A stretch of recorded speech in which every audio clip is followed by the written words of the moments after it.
Today I'm going to work on putting Fred back together. He's already been introduced. 2002 YZ250. I did not put the Metal Militia graphics on there. They were there when I bought the bike. They look alright, so I figured whatever. Just left them on there. I've got the shock here. I'll put back together. I put a new bumper on it. Serviced it completely. Took apart all the valving and documented it, so now I know what's in there. It had been revalved before by Bowner Racing. I had never heard of them previously. And I lubed the lower shock bearing. But apart from that, I've replaced all the linkage bearings, so it's just a matter of putting it all back together now. So I'm going to get to work on that today. And yeah, of course, put the subframe back on. Put the wheel on, axle, yada yada yada. So that's what I'm going to work on today. So stay tuned, and it won't be anything super exciting, but it's something to do. Here's the condition of the old linkage bearings. Really rusty. And now, before I go to reinstall everything, I need to clean up these old linkage bolts. This one here is a bit boogered up. I'm having to beat on it to get it out. I flattened it as best I could, but I'm going to go hit it with a wire wheel, all the threads and everything, and just clean them up a bit. So let's mosey over here to our grinder with a wire wheel attachment.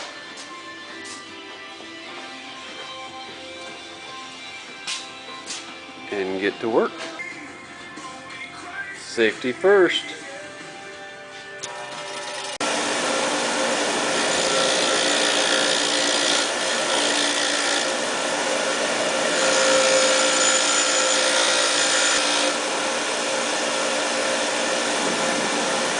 Much better. Now I use my fancy schmancy parts washer to clean the inside of these nuts here, and I may as well clean the axle while I'm at it. Das Axel.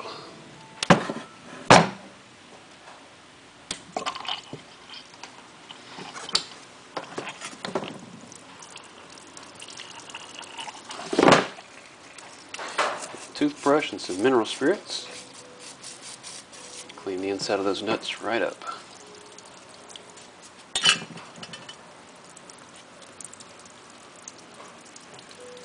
If you can even see, this shot's hard to get with the camera technology that I have. Let's try this again. See if we can see everything. That's good enough, I guess. If you notice the silver on here on the axle, that is actually anti-seize. And I like to use anti-seize so the axle is stationary, it never moves. So it doesn't really need any grease. Grease works, but if you've ever messed with anti-seize, you know that stuff sticks to everything and is a pain to get off. So the way I see it, it sticks to my skin and other things. It's probably going to stick to the axle just as well. So that's what I use on my axle, and that's what I'm going to use on the linkage bolts as well. And I've never had an issue with it. Seems to do its job. And this axle actually doesn't have any hours on it since the last time I installed it with the anti-seize. But it's been under the bike and on the workbench for a couple of months, and it's collected a bunch of debris. So I figure it's best to just clean it all off and start again from scratch. Because I don't want all that FOD, foreign object debris, for those military-minded folk. I don't want that in my in the mix, so to speak. So I'll just go ahead and clean it again and let it dry. Hopefully you enjoy the piano music in the background. I find it relaxes me. So I'll set the axle in this here parts basket, which is nothing more than a heat shield and mounting bracket off of a Kohler V-twin 18 or 20 horse motor. I had to install one in my lawnmower. Back in 2004, didn't need the heat shield and the bracket. It sat around forever because I hate throwing things away that I think I might be able to use in the future. And eventually, 10 years later, when I built this parts washer, it came in handy. So yay for me for saving it. Alright, so we got that stuff cleaned up. And we'll just let that sit and drain. Think about what it's done. And we'll get back to doing whatever it is we were doing. Which I believe now I'm going to be installing the linkage. So you'll get to see me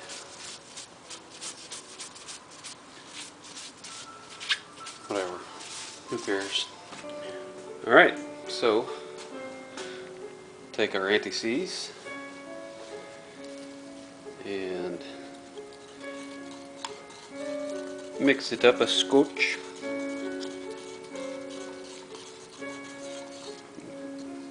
Make sure it's all homogeneous, as they say. I'll just take some and put a big glob of it right in there. That should be plenty. You'd be amazed how far this stuff goes. Seal it back up.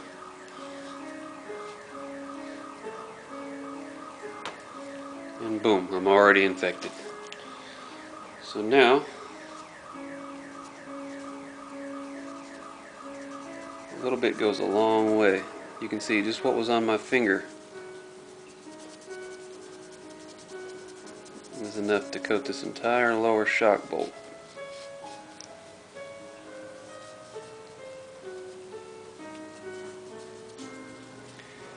Now I can sleep easy at night. I will have no nightmares, no worries that my lower shock bolt will be seized up the next time I go to remove it.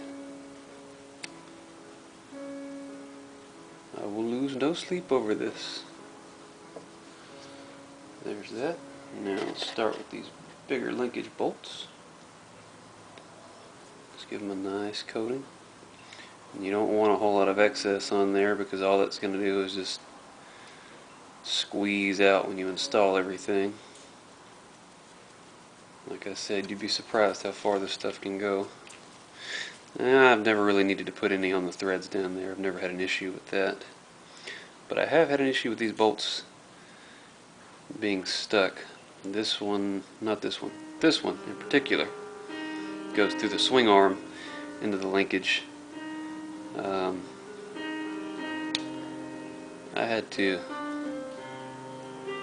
resort to beating the piss out of it to get it out last time. That's what screwed up the nut on it. And I don't want that happening again, so I'll make sure it's coated well with the anti-seize. That's all there is to it. I'll finish. I'll lube up this other bolt, and while I'm at it, I'll take a little anti-seize. There's a little bit of grease inside these collars, but I'll just put some anti-seize in there as well. Just smear it around so that it'll be that much less, more or less likely, if that makes any sense, to seize up.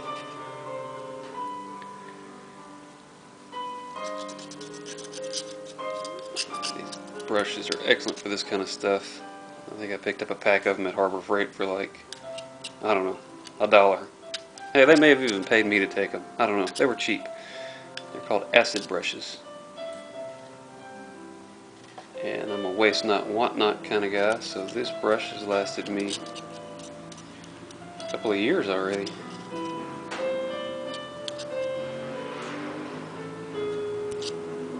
That should be good and coated. Do this last bolt and then we'll get to the install.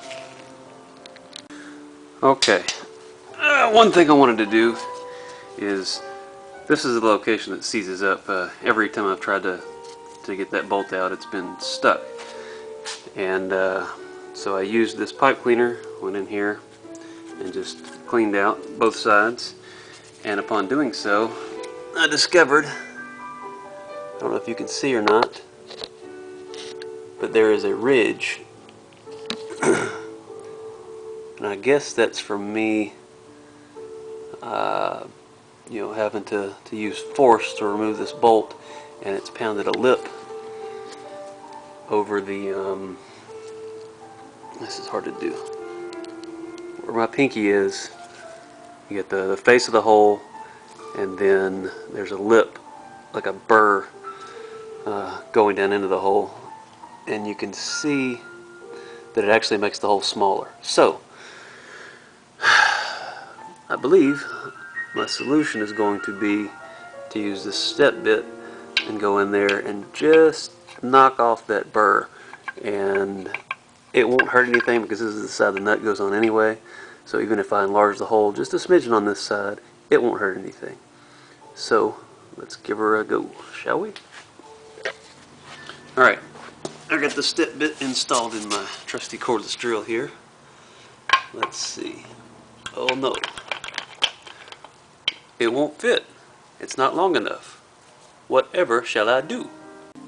I believe I have solved my dilemma. In order to get the step bit to go further into the swing arm and actually cut off the offending burr, I'm going to need to lengthen this. So I've devised a plan. I'll use a piece of, I think this is 5/16 fuel line, and I'm going to put that over the drill bit, and then I've got this piece of broken hex key that I'll put in the other side of the hose. Then I'll connect that to my drill, and it should serve two purposes. First of all, it should reach far enough in that it actually reaches the part that I need to cut off, and secondly, this will be kind of torque limiting, so I won't be able to put much pressure on it, so I'll have to go slow. So there's no chance of me just, you know, hogging through the whole thing, which I don't want to do, and won't happen now that I'm using this method. So I'm going to give that a shot and we'll see how it goes. Alrighty, I got my contraption set up. It's a bit wonky, but I think it should work.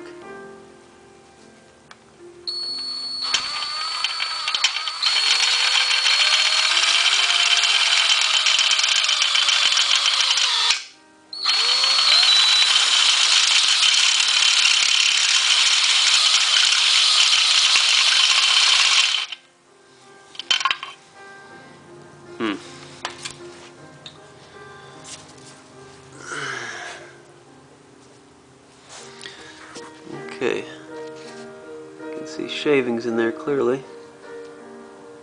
I'll clean those out and see if we've done enough damage. Great success! I believe I have removed the offending burr. Not the errand burr, who I believe is responsible for the duel with Andrew Jackson. Let's see if... Yeah, before you could see the burr sticking down through the hole. Now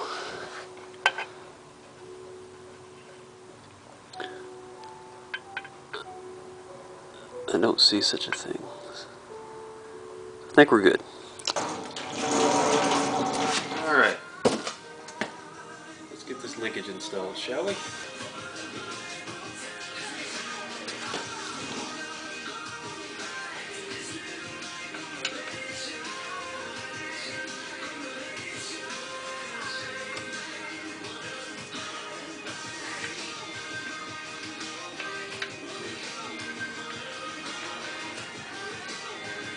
See, that should fit. That bolt should just slide right in there. I don't like that. I'm gonna have to fix this. Okay, I had to get creative again. This hole was a, I don't know, I guess it had some debris in it, some corrosion, whatever. It was a little tight, then the bolt wouldn't slide through freely. So, took a piece of rubber hose, cut a notch in it, slipped some sandpaper through there, just enough, chucked it up in my drill, and then just reamed that hole out just enough. Didn't go whole hog on it, and now the bolt slides in freely. So, let's get this linkage installed.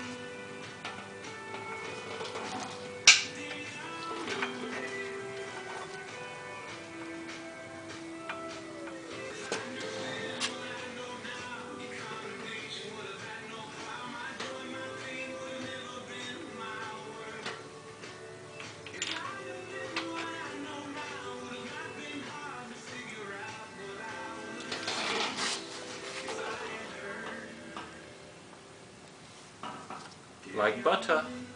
Now we install the shock. And you'll want to make sure that the shock, the compression, or the rebound adjuster is on the correct side. I want it on the right side of the bike, so I just need to twist this shaft.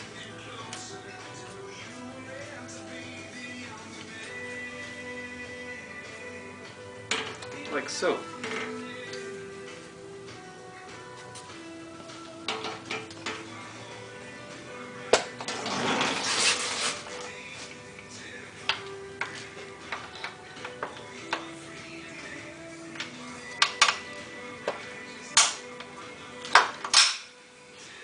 Go. And that's it. Lower shock bolt in.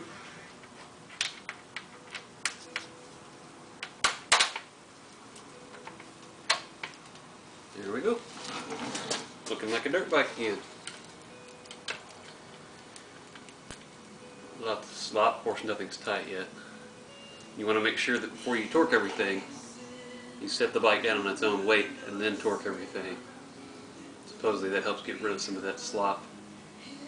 Anyway, you can get these nuts on here, torque them down. Something else I wanted to show you guys. This is the nut from the linkage bolt that I had to be out of there. And I beat it up just enough to where it kind of mushroomed this edge here and it wouldn't fit in a socket. So all I did was just put it on the bench grinder. I don't know if you can see the shiny spots. Just flattened these flats just a little bit where they were mushroomed out. And now it fits in the socket like butter. Next step, lube up the axle using our trusty anti-seize again. Now, you don't have to go all the way to the edge here. You can see where the bearing rides right there. That's about as far as you need to go.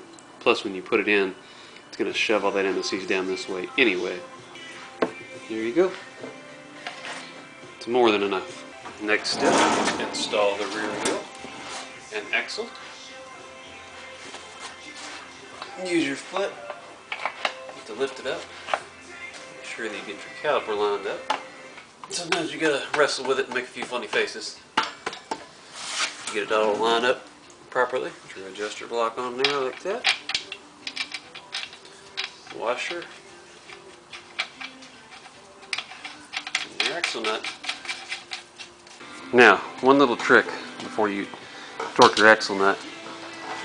If you notice, there's a space between the adjuster and the spacer here.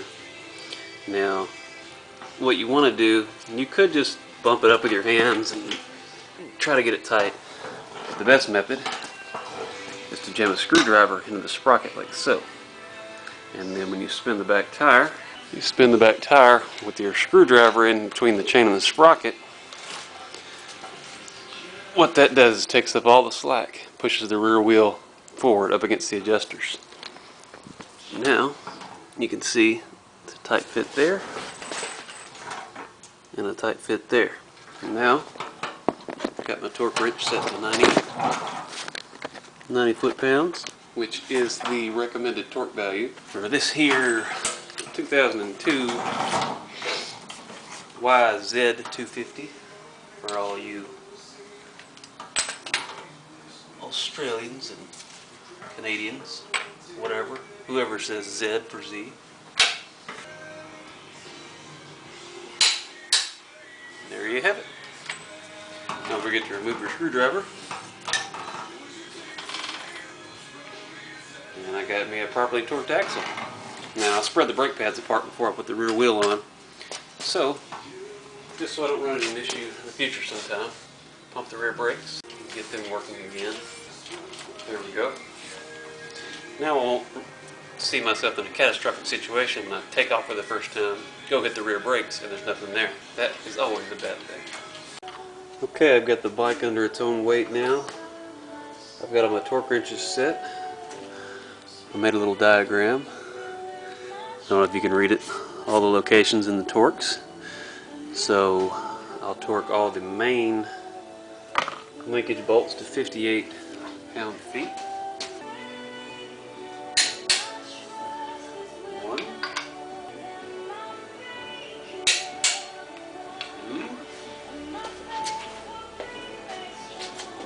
Let's see if I can even get to this one. Of course, everything is in the way. Can't get on the nut cleanly.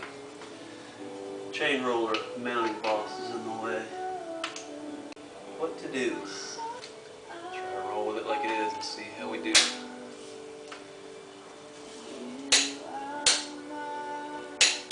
Looks like I already torqued that one. Because that dog bone, I had installed that a while ago, months ago, so I must have already torqued that. So let's torque the shocks. Upper and lower mounting. This is torqued to 38 pound-feet. And the upper mount, which I had to flip around by the way, is 40 pound-feet.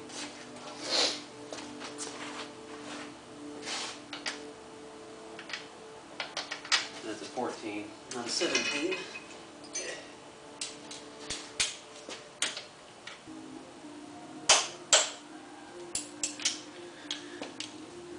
And that's it. Handy dandy tip whenever you're storing something like anything to do with the air intake system, use an old rubber glove or something to cover up the clean parts. That'll keep dust and debris from getting in there. Yeah, I put one on the back of the carburetor and right here. The air filter's still installed, so it's not going to get super dirty in there. I didn't bother with the exhaust pipe because it's pretty straight through and I doubt anything's going to make a nest in there in this short amount of time. I'm more worried about dust and debris. It's a good tip. You could use anything, a Ziploc bag, tape. I chose a glove. Now I just need to install the subframe and bolt it all up. Voila! Now it's time to tackle this lower chain roller. So I've got the new bearing here. And I'm going to try to just press this in by hand while holding the camera with the other. Looky there. No hill for a stepper. Flip the bearing over. Install the spacer. Pop the new bearing in. Push it in with my thumb.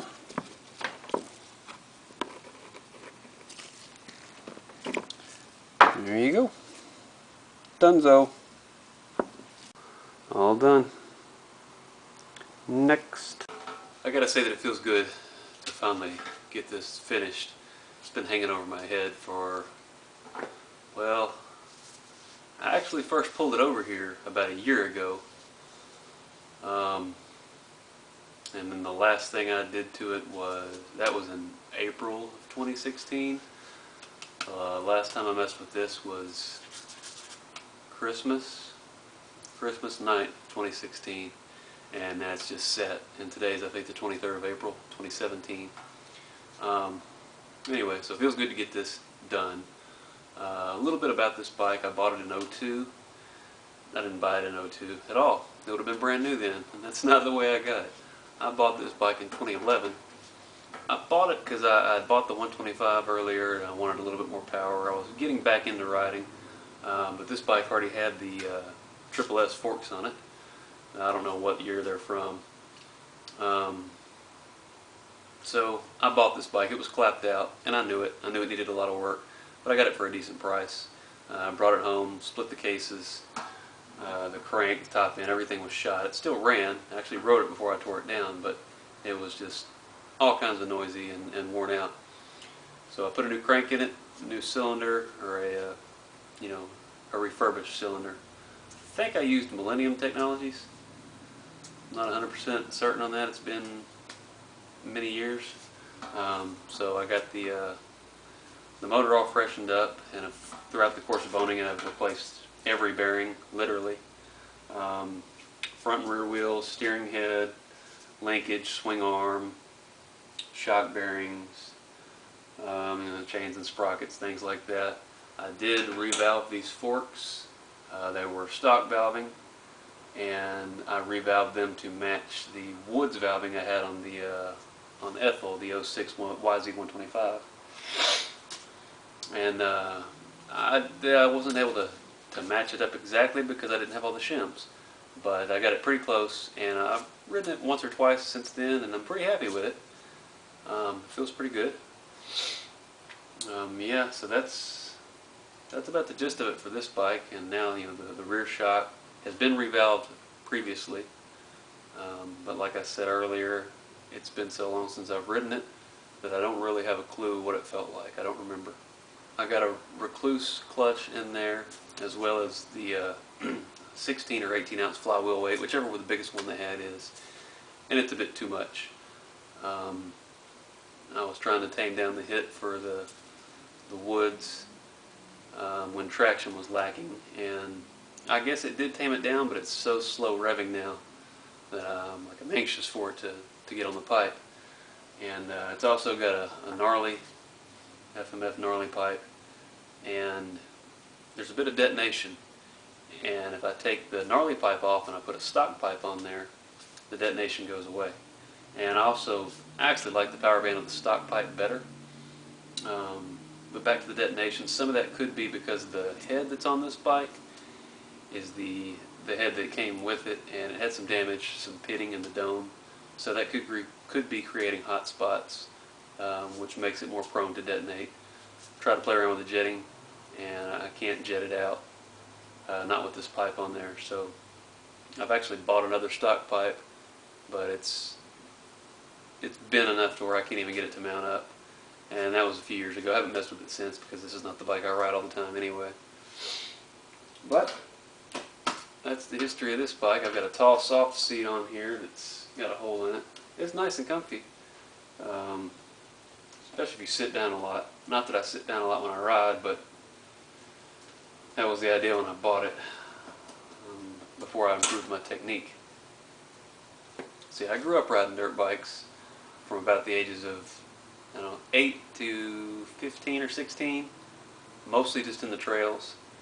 Then I got out of it, and I didn't get back into it until, with the exception of a bike I bought in my early 20s, and I rode it, I don't know, 3 or 4 times. I didn't get back into it until my 30s, early 30s, maybe I was 30. And it was basically like starting from scratch. And I've done some races since then, and did pretty well. And I was a teetotaler. I was all about riding for many years. And like I said, you know, life happens, and you lose interest in things. And that's kind of where I'm at now. I can still ride with the best of them. You know, A-class speed. The endurance is the only thing that ever got me in a hare scramble. Yeah. So anyway, guess that's all I got. Until next time, thanks for watching. I don't know what's wrong with me. I nearly forgot to install my swing arm plugs. That would have been a tragedy.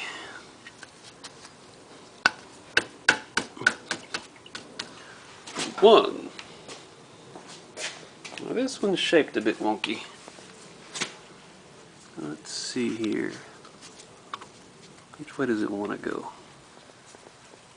Sorry for the crappy camera work. There. Now, she's all done.